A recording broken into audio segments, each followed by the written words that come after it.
Good morning, everyone. Welcome to Gloucester UU's online Sunday service. As I like to keep saying, church is not closed. It has just left the building.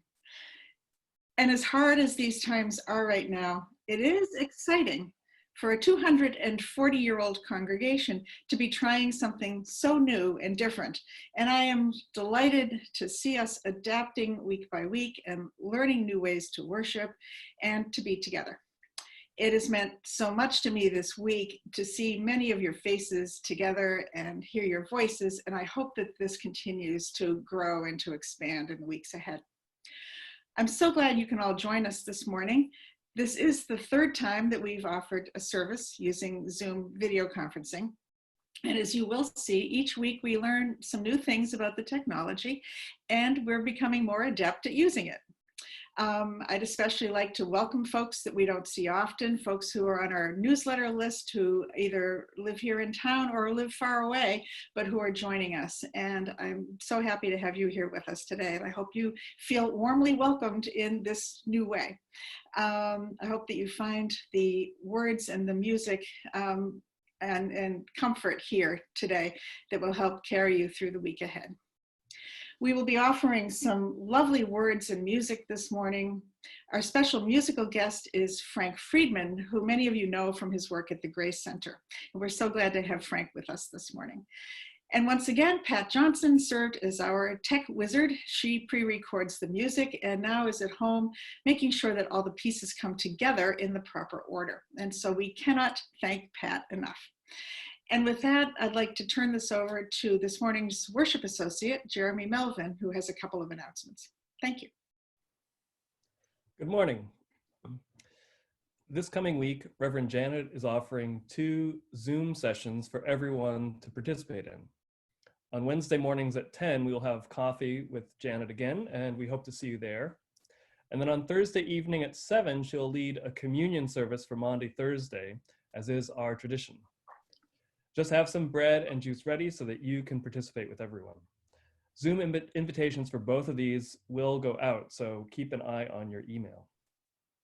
We will be recording this service this morning, so it will be available later to others. We won't show any faces except those of the participants in the service, but if you want to be extra certain that your face doesn't appear, you can always turn off the camera on your computer. And before we begin, a reminder to have a chalice or a candle ready to light so that we can all light our flames together. And please also keep your microphone off until the end of the service when we can all greet each other. And so now let us deepen our hearts and our spirits for worship.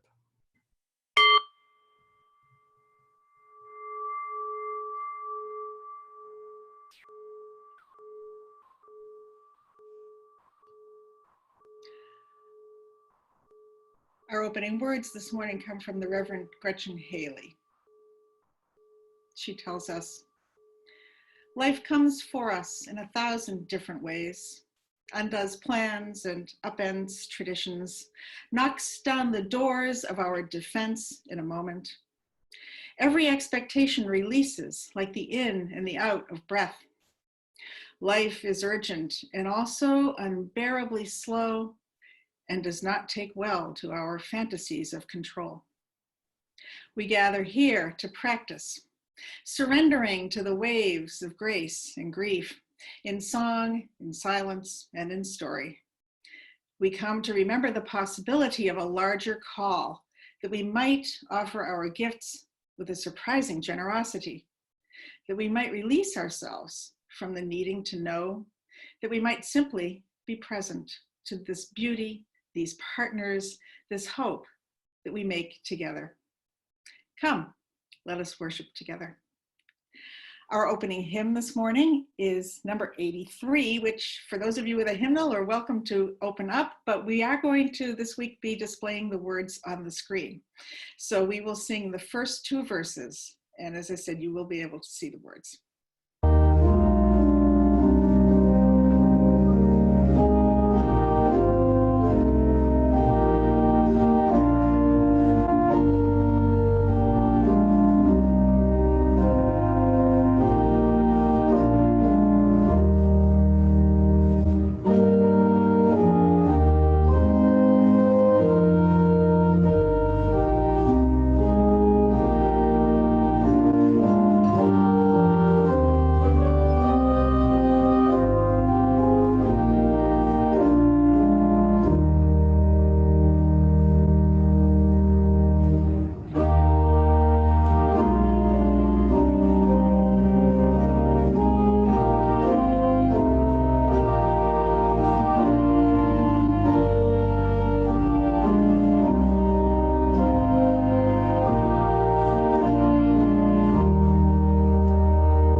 every Sunday when we gather in our sanctuary, we open our service today by lighting our chalice.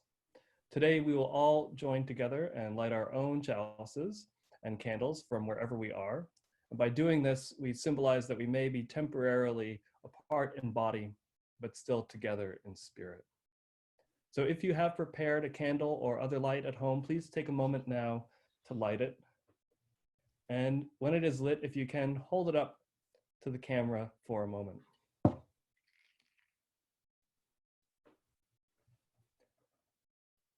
I invite you now to say together the words of our congregation's affirmation.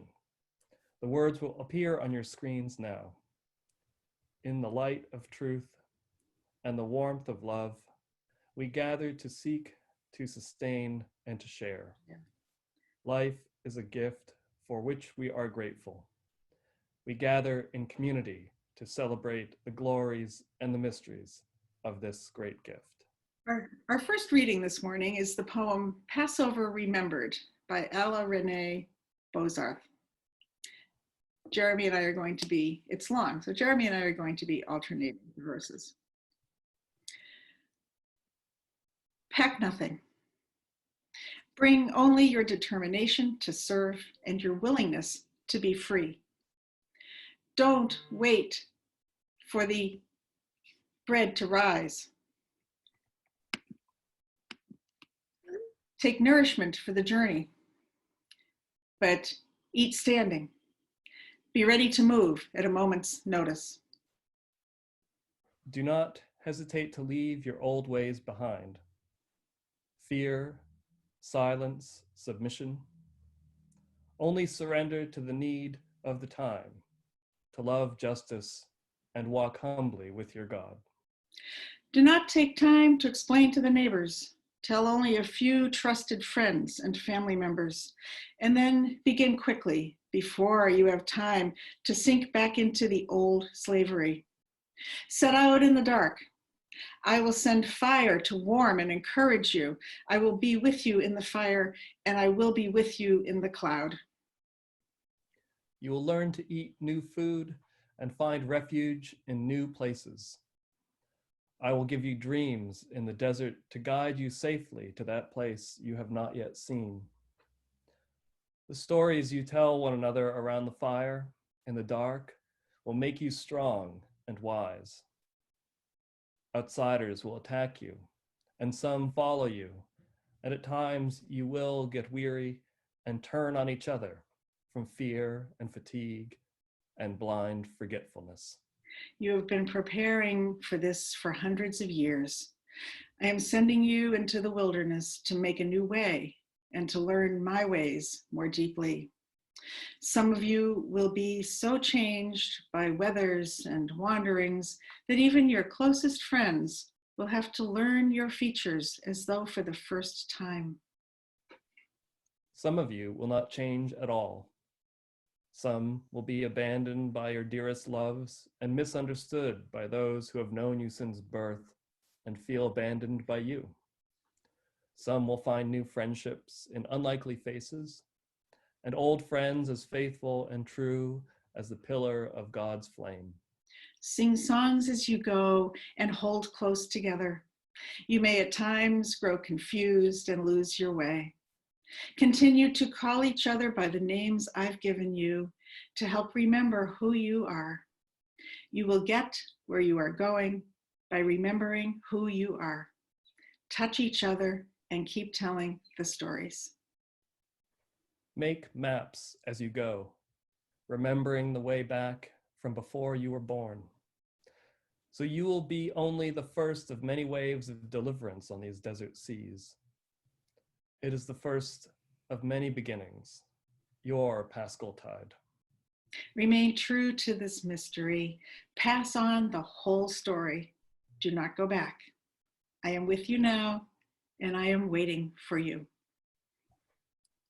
Here ends our reading. When we are together, normally, we would take up a collection at this time during our service. And people have been asking how to make their pledge payments and other gifts during this time. And we ask that you mail your contributions to the church at 10 Church Street here in Gloucester. And we have encountered problems with our online giving, but we hope that will be sorted out soon, by next week. And as always, we are very grateful at this time for all of your contributions. And the address of the church, both its physical address and its online address, will appear again at the end of the service. And now we'll have a very special musical interlude from Susan Taramina and Frank Friedman.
I invite us now into a time of prayer and silent meditation.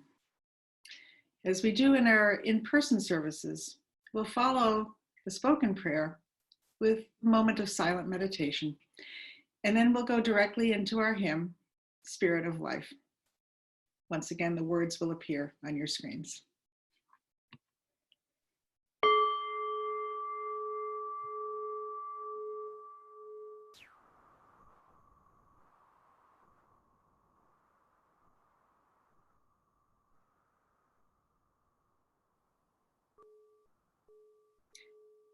Spirit of life, great mystery. We have so much on our minds and on our hearts today. We try to cope with being bored and afraid at the same time. Even the most basic tasks become worrisome, even threatening. Should we go to the grocery store? Is it safe to walk on the beach? We have to make decisions about every normal action, which make us realize that nothing is really normal these days. We don't like to feel so vulnerable. We fear for our health, for our financial security, for our future. Help us in these times to remember to always look for the helpers. They are there, all around us, the people actively saving lives, and the people among us who offer to help, to shop, to drive, to lessen the risk for others. We give thanks today for all those who offer themselves. And we offer hope, the people who offer hope for the goodness of humanity. May they remain healthy and strong in body and in spirit. And may we in turn find ways to support them, even just to offer our thanks. As the news worsens, may we have courage. As sorrow comes near, may we know solace. As loneliness gathers, may we know that we are not alone. As life returns to the earth, may we see the promise and the beauty unfolding all about us. And may we know that we are held in the love that will not let us go. Blessed be. Amen.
The second reading this morning is Desert Spring by Victoria Safford.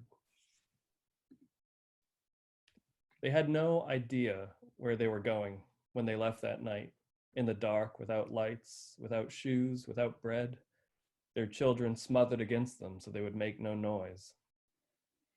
They had no idea what they were getting into following this Moses, this wild-eyed one who claimed visions and made promises, but who after all could guarantee them nothing except death if they were caught. They had no idea, these slaves, what it could mean, this promise of a land, their own country, and life abundant. Of freedom they knew nothing except what they could taste by living in its opposite, slavery. And that taste became a hunger, and that hunger became insatiable till they were ravenous for freedom. And they went out then. But no one knows to this day whether they were led by Moses or by the outstretched arm and mighty hand of something else, of something eternal, as they would afterwards and always claim, or whether their own human hungry will made them flee that night from Pharaoh. They went out into the wilderness. They wandered 40 years, which in those days was a lifetime. 40 was a good old age, so many of them died before getting anywhere, and many were born in the desert and grew to adulthood, knowing nothing but the journey. Not slavery, not freedom, just the going. They whined and complained and muttered, and some mutinied, for they were a stiff-necked and rebellious people, and you can read it for yourself. Ungrateful people, even when manna rained down from heaven and quails were sent to feed them. Unhappy people, longing out loud even for the familiar security of Egypt of all places, where at least they knew what to expect, as awful as it was. Impatient people, making cheap little idols and gods of metal to bargain with in secret when the traveling got hard or merely dull, and the days and years became monotonous. In the springtime, we remember the promised land is not a destination. It is a way of going. The land beyond the Jordan, the country of freedom and dignity and laughter. You carry it inside you all the while. It is planted in your mind and heart already, before you ever start out, before it even occurs to you that in order to leave that life in Egypt, the intolerable bondage of that life, what you need to do is stand up and walk forward. Here ends our reading. This week, two religious traditions that give us our roots are celebrating important holidays. It's Holy Week in the Christian tradition, beginning today with Palm Sunday and concluding next Sunday with Easter. And beginning on Wednesday evening, Jewish people around the world will be commemorating the Passover. And I've been finding that the Passover story speaks to me much more strongly this year than the traditional Palm Sunday story. Palm Sunday, of course, is the day when Christians remember the triumphant arrival of Jesus into Jerusalem. People bowed down and they waved palms as he rode into the city. And of course, we know that the story took a very dark turn from there in the days following, as Jesus was vilified and persecuted and ultimately captured and finally crucified. But today, here in Gloucester, in 2020, during the COVID-19 pandemic, it's hard to relate to triumphal journeys and parades and crowds of people celebrating. For we are taking shelter, we are protecting ourselves, and we're waiting for this difficult time to pass. And so the story of Passover, when the Israelites who were enslaved in Egypt were waiting for Pharaoh to free them, to let them go, feels closer to what we are experiencing today.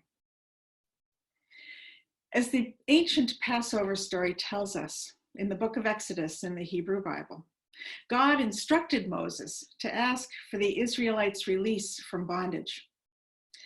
They had been enslaved in Egypt for over 400 years. And God warned Moses that, as the text tells us, Pharaoh's heart would be hardened. And so Moses was to go before Pharaoh 10 times, and each time to warn Pharaoh of a terrible event, a plague that would befall Egypt if the Israelites were not allowed to leave or to worship their own God in their own way. And each time, Pharaoh's heart was hardened and he refused. Now, perhaps you remember the nature of some of the plagues: flies, frogs, darkness, boils, locusts, and so on. But the final plague was that every firstborn in Egypt was going to be killed. The children of the Israelites were spared by people smearing blood of a slaughtered lamb on their doorposts. But imagine their terror, waiting in the dark for the plague to pass them by, to pass over them. Right now, this is something we can imagine. Think of them. Would they hear anything? Would they know when they were safe? They waited in terror, as we wait today. And then the Israelites fled. They grabbed their bread dough that had not had a chance to rise, and they disappeared into the desert. The Israelites were forced to wander in the desert for 40 years before finally coming to the promised land.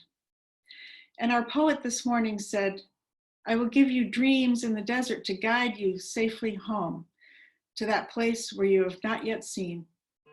I am sending you into the wilderness to make a new way and to learn my ways more deeply. Here we are today, in a time unlike anything we have ever experienced, a global pandemic. And suddenly the ancient story of how to respond to a new challenge, a new era emerging, speaks to us out of the distant mists of time. Some hearts are hardened. There is a Pharaoh of sorts in our story.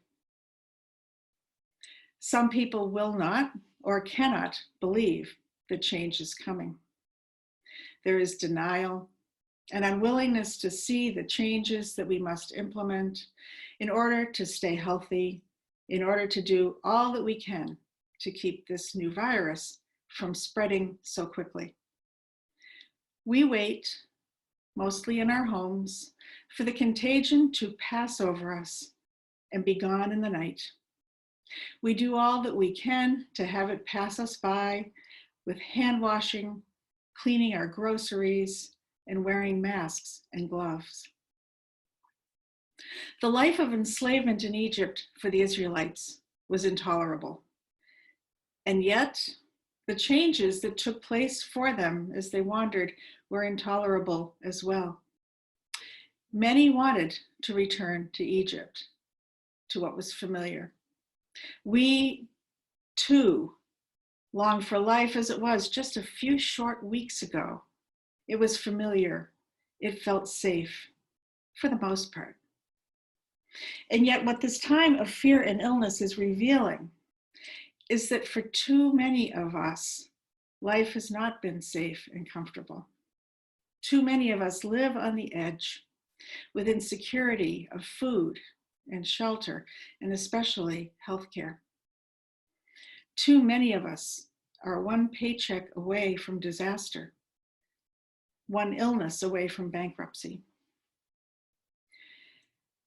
And so this time of waiting and the wandering that is beginning for us as a society now will lead us somewhere new, to make a new way, as the poet told us. We are setting forth into a new desert, into an unknown future, one that we cannot see yet. We know one thing: this Passover, this year, life will not leave us where it found us.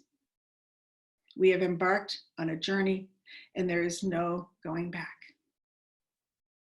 Our author this morning, the Reverend Victoria Safford, told us, in the springtime we remember, the promised land is not a destination, it is a way of going. The land beyond the Jordan, the country of freedom and dignity and laughter. You carry it inside you all the while. It is planted in your mind and heart already, before you even start out, before it even occurs to you that in order to leave that life in Egypt, the intolerable bondage of that life, what you need to do is stand up and walk forward.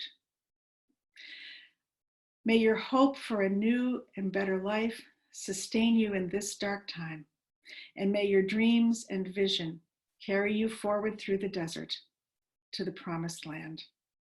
Blessings on the journey. Amen.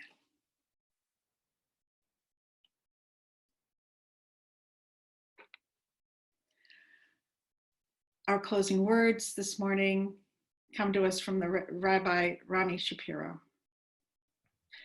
Bless Adonai, who spins day into dusk. With wisdom watch the dawn gates open, With understanding, let time and seasons come and go. With awe, perceive the stars in lawful orbit. Morning dawns, evening darkens, darkness and light yielding one to the other, yet each distinguished and unique.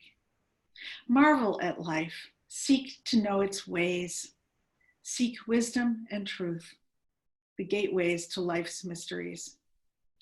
Wondrous indeed is the evening's twilight.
Please join me now in saying the words to extinguish our spatially separate but spiritually united chalice. We extinguish this flame, but not the light of truth, the warmth of community, or the fire of commitment. These we carry in our hearts until we are together again.